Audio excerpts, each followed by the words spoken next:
কোনো প্রবলেম হলে হাজবেন্ডের সাথে আমরা পুলিশ থানা না করে আমরা লাইভ করব, তারপর আমরা ঘুমের ওষুধ খাবো, সেখান থেকে বেঁচে ফেরার পর আমরা লাইভ। আমরা জানতে চাই না কটা করে দিনে ঘুমের ওষুধ জমিয়ে তুমি ঘুমের ওষুধ খেয়েছো। তাহলে আমার বন্ধুরা কি গিয়ে আগে ক্যামেরাটা অন করে দেবে? আর সেই ঘটনাটা আমি কিভাবে ঘুমের ওষুধ খেয়েছি, তারপর আমি কোন বন্ধুকে ফোন করে বলেছি, তাকে আমি প্যাকেট পাঠিয়েছি, এই ঘটনাটা আমরা শুনবো? বাট আমার মনে হচ্ছে যে আমরা কোথাও ভুল করছি না তো, মানে আমরা একজনের কথাই শুধু শুনছি, দুপক্ষর কথাই তো তাহলে শোনা উচিত। আর আমরা কে শোনার? তারা যখন বিয়ে করেছিল বা তারা যখন সম্পর্কে এসেছিল আমাদের জিজ্ঞাসা করে তো আসেনি।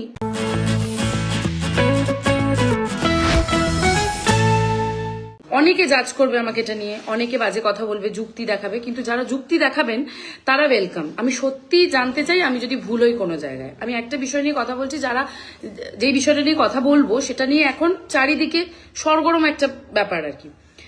আমি চারিদিকে হেডলাইন দেখছি যে 78টা ঘুমের ওষুধ রহস্য, ঠিক আছে, এরকম অনেক হেডলাইন দেখছি। এই যে দেওলিনা নন্দীপ স্লিপিং পিলস খেয়েছে, এই ব্যাপারটা নিয়ে কেউ নেই যে জানে না। এখন আমার বিষয় হচ্ছে যে সেটা নিয়ে আমি কেন লাইভ করছি, এই জন্য আমি লাইভ করছি। বিষয়টা তো কি হয়েছে কি না হয়েছে বা ওর স্বামীর সাথে কি প্রবলেম, আমি ওনাকে চিনি না ভদ্রলোককে, আমার নামটা আমার ঠিক মনে নেই। আমি যা দেখেছি ফেসবুকেই দেখেছি, পার্সোনালি আমি ওদের চিনি না, আর আমার বলা সাজেও না। আমি বলছি আজকে ভিডিওটা করছি, মানে আমি একটা সাধারণ মানুষ হয়ে করছি ব্যাপারটা, কারণ আমরা একটা যারা আছি যারা ইনফ্লুয়েন্সার আছে তারা তো প্রতিদিন সোশ্যাল মিডিয়াতে কোনো না কোনো কন্টেন্ট করেন, বা আমিও অনেক ভিডিওস ছাড়ি। আমি যেহেতু অভিনেত্রী, তো আমারও অনেক কিছু আমি সোশ্যাল মিডিয়াতে ছাড়ি বা নানানভাবে কানেক্ট করি অডিয়েন্সদের সাথে। তাই আমার মনে হয় আমার একটা দায়িত্ব থাকে, বা আমাদের একটা দায়িত্ব থাকে, বিকজ আমরা সারাক্ষণ সাধারণ মানুষ যখন স্ক্রোল করে সোশ্যাল মিডিয়াতে অনেক কিছু দেখে ইনফ্লুয়েন্স হয়, তাই তো তাদের ইনফ্লুয়েন্সার বলে আমার মনে হয়। এবার ব্যাপারটা কি দেবলীনার লাইফে কি হয়েছে সেটা আমি জানি না, সেটা নিয়ে আমার বক্তব্য থাকতে পারে না। আজকে ওর ঘুমের ওষুধ খাওয়ার পর যেভাবে জিনিসটা চারিদিকে, মানে ফেসবুক খুললেই ও 78টা ঘুমের ওষুধ খেয়েছে, মানে এটাকে এমন ভাবে হাইলাইট করা হচ্ছে। মানে এখন ব্যাপারটা হচ্ছে যে এখন ওই ব্যাপারটা নিয়ে মানুষ সরগরম, যে কটা ঘুমের ওষুধ খাইলো হ্যান ত্যান।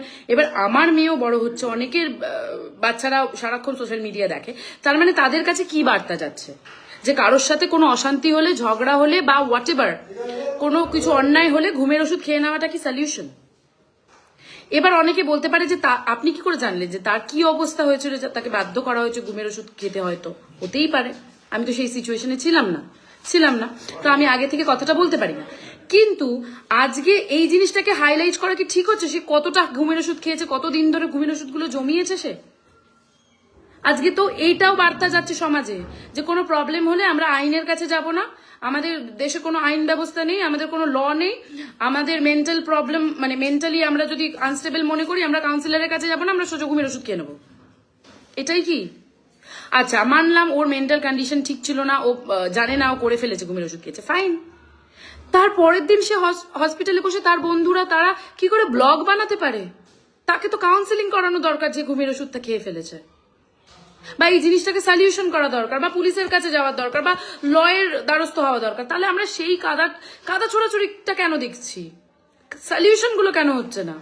কেন এটা নিয়ে কথা হচ্ছে কতদিন ধরে ঘুমের ওষুধ জমিয়ে ঘুমের ওষুধ খেয়েছে? কেন এটা বলা হচ্ছে না যে তাহলে অন্যায় করেছে, যে দোষী, তাহলে সেটা খুঁজে বার করা হোক, আমরা আইনের দ্বারস্থ হই, তারপরে আর যদি দেবলীনার মানসিক অবস্থা ঠিক না থাকে তাহলে আমরা কাউন্সিলিং করাই। এটা কেন জোর পাচ্ছে না? এটা কেন জোর পাচ্ছে সে কতদিন ধরে ঘুমের ওষুধ জমিয়েছে আর কটা ওষুধ খেয়েছে? যেখানে যাচ্ছে যে কথা বলছে 78টা ঘুমের ওষুধ নিয়ে কথা বলছে, মানে এটা কি ঠিকঠাক বার্তা যায়? মেবি আমি ভুল হতে পারি, কিন্তু আপনারা বলুন। আমি প্রচন্ড ফ্রাস্ট্রেটেড হয়ে ভিডিওটা করছি, বিকজ আমরা নেক্সট জেনারেশনকে, মানে আমাদের জেনারেশনকে কি বলছি যে কোনো একটা প্রবলেম হলে ঘুমের ওষুধ খেয়ে নিতে হবে, সেটা নিয়ে ব্লগ করতে হবে, কন্টেন্ট করতে হবে। আরে কন্টেন্ট না বানিয়ে আমরা তো, যেই মানুষটা সত্যি অসুস্থ তাকে যা ভাবে ভালো রাখা যায় সেটা করা যেতে পারে। সে কি কন্টেন্ট বানিয়ে ভালো থাকছে? না তো। আজকে যদি কেউ তার পাশে দাঁড়ায় গিয়ে বা বন্ধুরা দেখা করতে চায়, তাহলে তো ক্যামেরা বন্ধ করে দেখা করা উচিত, তার সাথে পার্সোনালি কথা বলা উচিত, বা তার কোথায় প্রবলেম হচ্ছে সেটা ফাইন্ড আউট করা উচিত। তখন ক্যামেরাটা অন করে দেওয়া কেন? আমার এই প্রশ্নগুলো আছে সিরিয়াসলি। মেবি আমি ভুলও হতে পারি, যদি আপনাদের মনে আমি ভুল বলছি সেটা বলুন। আজকে আমার বন্ধুরা, আজকে যদি আমি এই সিচুয়েশনে থাকতাম, আমি যদি অসুস্থ হয়ে হসপিটালাইজড হতাম, আমার বন্ধুরা আমার কাছে এসেছে কারণ আমার বন্ধুদের আমার দরকার, সেই সময় অবভিয়াসলি দরকার, তাহলে আমার বন্ধুরা কি গিয়ে আগে ক্যামেরাটা অন করে দেবে? আর সেই ঘটনাটা আমি কিভাবে ঘুমের ওষুধ খেয়েছি, তারপর আমি কোন বন্ধুকে ফোন করে বলেছি, তাকে আমি প্যাকেট পাঠিয়েছি, এই ঘটনাটা আমরা শুনবো না সেই সময় তার পাশে গিয়ে দাঁড়াবো? আমি ওই ভদ্রলোককে চিনি না, চেনার কথাও নয়। আমি দেবলীনাকেও চিনি না, সোশ্যাল মিডিয়াতে 1-2 বার দেখেছি। আমি কারোর হয়ে কথা বলছি না, আমি বলছি এই সিচুয়েশনে তো আমার মনে হয় এটা করা উচিত। যদি দেবলীনা মানসিকভাবে অসুস্থ হয়ে থাকে তাহলে তাকে কাউন্সেলিং করানো উচিত, আর যদি তার উপর অন্যায় হয়ে থাকে তাহলে আমাদের আইন আছে তো, তাদের দ্বারস্থ হওয়া উচিত, বা যার সাথে প্রবলেম হচ্ছে তাদের ব্যাপারটা মিটিয়ে নেওয়া উচিত। ক্যামেরা অন করে কেন? ক্যামেরাটা অন হচ্ছে কেন সব জায়গায়? এত ফুটেজ কিসের জন্য দরকার? এটা তো ফুটেজ পাওয়া হচ্ছে। আমি সত্যি সহমর্মিতা জানাচ্ছি, মানে আমি আমার কষ্ট লাগছে। I am really sorry for Debolina, যদি ওর সাথে খুব খারাপ হয়ে থাকে। আমি বিং কি বলবো ওমেন, আমি ওর পাশে দাঁড়াচ্ছি, কিন্তু ব্যাপারটা হচ্ছে এর পরে যে কাণ্ডগুলো হচ্ছে, হাজার একটা মিডিয়ার সামনে এই হয়েছিল, সেই হয়েছিল, এটা হয়েছিল, সবাই বাইট দিচ্ছে, বন্ধুরা দেখা করতে গিয়ে কন্টেন্ট বানাচ্ছে, এটা কেন? আচ্ছা, আমরা সবাই মিলে একতরফা কথা শুনছি, কেন আমরা দুতরফা কথা শুনছি না? কারণ তারা হয়তো ভাবছে যে সোশ্যাল মিডিয়াতে এসে কিছু বলবে না, তারা হয়তো আইনি ভাবে কিছু, আমি জানি না, মানে I don't know them. But আমার মনে হচ্ছে যে আমরা কোথাও ভুল করছি না তো, মানে আমরা একজনের কথাই শুধু শুনছি, দুপক্ষর কথাই তো তাহলে শোনা উচিত। আর আমরা কে শোনার?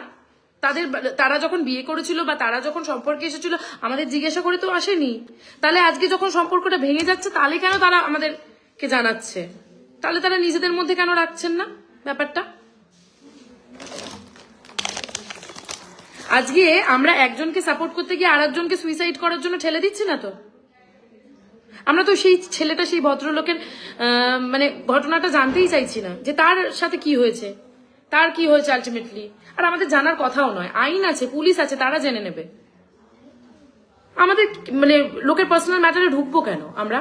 কেউ সুইসাইড করলে তাকে লাইভ করতেই বা হচ্ছে কেন? সোশ্যাল মিডিয়া তো অনেক কাজে ব্যবহার হয়, আমারও মনিটাইজেশন আছে, আমারও ওখান থেকে টাকা আর্ন হয়, সবকিছু হয়, আমি কানেক্টও করি অডিয়েন্সের সাথে এটা দিয়ে। কিন্তু তাহলে আমি মানসিকভাবে অসুস্থ হলে আমি সুইসাইড করলে লাইভ করে সুইসাইড করব না? আর যদি আমি বেঁচে যাই সেখান থেকে, তারপরে উঠে বন্ধুদের থেকে লাইভও করব না, বা আমি ভিডিও জানাবো কি? আমি হতে পারে সব কথা আমার ভুল, আপনারা আমায় জানান যে আমি ভুল কি। আর না হলে প্লিজ এগুলো বন্ধ করুন। কারোর লাইফে প্রবলেম হলে পুলিশ আছে, আদালত আছে, তাদের কাছে যাক। আমরা জানতে ইন্টারেস্টেড নই তুমি কতগুলো ঘুমের ওষুধ খেয়েছো, কারণ এটা ভুল বার্তা যাচ্ছে। যে এটা যাচ্ছে যে কোনো প্রবলেম হলে হাজবেন্ডের সাথে আমরা পুলিশ থানা না করে আমরা লাইভ করব, তারপর আমরা ঘুমের ওষুধ খাবো, সেখান থেকে বেঁচে ফেরার পর আমরা লাইভ করব। এটা নয় তো। আমরা জানতে চাই না কটা করে দিনে ঘুমের ওষুধ জমিয়ে তুমি ঘুমের ওষুধ খেয়েছো। এটা ভুল বার্তা যায় জেনারেশনের কাছে, আর এটা সোশ্যাল মিডিয়ার অপব্যবহার বলে, আমার তো অন্তত এটা মনে হয়। আই এম সো সরি, আমি ফর দ্য ফার্স্ট টাইম কোনো বিষয় নিয়ে কথা বলছি, আর কোনো বিষয় নিয়ে, আর সবাই মানে আমরা অলমোস্ট একই ফ্যাটার্নিটির, আমরা একে অপরকে চিনি, অনেকেই আছে, কিন্তু আমি কারোরকে পার্সোনাল কোনো কথা বলছি না, এটা পার্সোনাল নয়। আমার মনে হয় এটা পার্সোনালি আমি কাউকে অ্যাটাক করছি না বা কোনো কথা বলছি না, এটা আমার মনে হয়েছে তাই আমি জানালাম, এটা জানাতেই হবে। এবার আপনারাও এটাতে প্লিজ মানে এবার ছেড়ে দিন এই টপিকটাতে ফুটেজ দেওয়া, let them solve their problem. একটা মানুষকে এত দিতে দিতে এমন করে ফেলছে আমরা একতরফের বক্তব্য শুনে, দুতরফা না শুনে, তাহলে সেই মানুষটাকে আমরা ঠেলে দিচ্ছি না তো আর একটা সুইসাইড করার পথে? মেবি সে ঠিক হতে পারে, মেবি সে ভুল হতে পারে, আমরা কে বলার? থ্যাংক ইউ, জাস্ট এইটুকুই। একজন লিখেছে এত রাগ কেন? রাগ হচ্ছে কেন জানেন? কারণ এই সিচুয়েশনটাতে ভুল বার্তা যাচ্ছে। আজকে আমার মেয়েও বড় হচ্ছে, আমার মেয়েও কি দেখে সারাক্ষণ তো কেউ তো আর বাচ্চাদের চাইলেও দূরে রাখতে পারছে না সোশ্যাল মিডিয়া থেকে। তাহলে কি দেখছে যে আজকে যদি আমার সাথে মায়ের সাথে ঝামেলা হয় আমি একটু একটু করে ঘুমের ওষুধ জমাবো, খেয়ে নেবো? এটা তো নয়। আমি চাই না এরকম বার্তা কোনো সন্তানের প্রতি যাক বা কারোর প্রতি যাক, তাই আমার এত রাগ দাদা, আর কিচ্ছু নয়। আমি কাউকে পার্সোনালি চিনি না, না ভদ্রলোককে চিনি না ভদ্র মহিলাকে চিনি। Thank you.